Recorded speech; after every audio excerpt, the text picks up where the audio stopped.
I'd just like to offer you an appraisal of my work process on a daily basis. It essentially follows two areas of activity. That's work produced out of doors, and then work that I develop in a studio setting. So we have these two separate areas which are often combined into the very loose immediate work and then this studio considered work. I'd just like to show you one or two examples of that kind of thought train.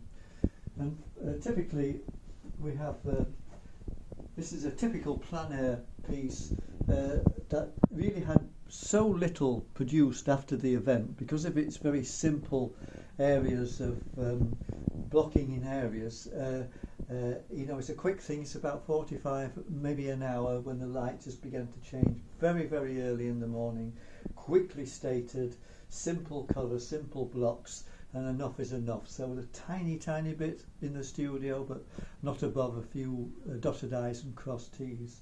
This is another one on the basis of working outdoors. This was slightly more complex. An awful lot of that work was done on the spot, but there was some subsequent work when you have to organise and try and sort out detail without making it too fussy.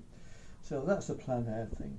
And then really, really loose is just really a few weeks ago in the garden, just the quickest loose description of a statement of autumn colours, lively strokes, and just a response to the mood of the day.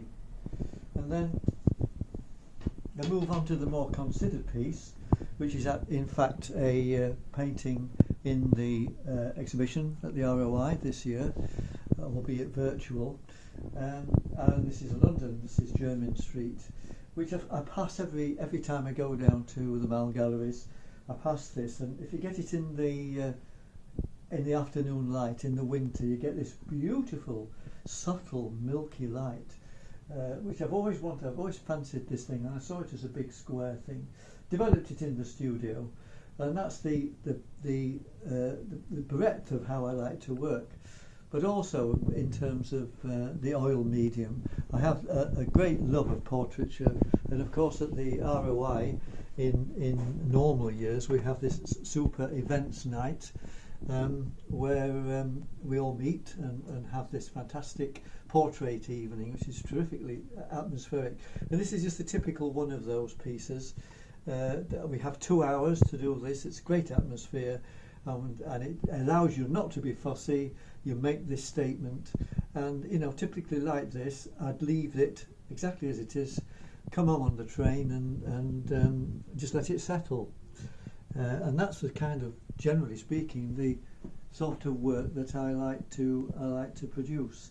I do love the plein air. I do love to be outside because I think the response to the subject is the narrative of the subject is heightened so much when you're outside. But you bring that over the years. You bring that technique with you into the studio, so it stops you being tightened up in the studio. So you keep the amalgam of the two visual responses, and that's largely how I work.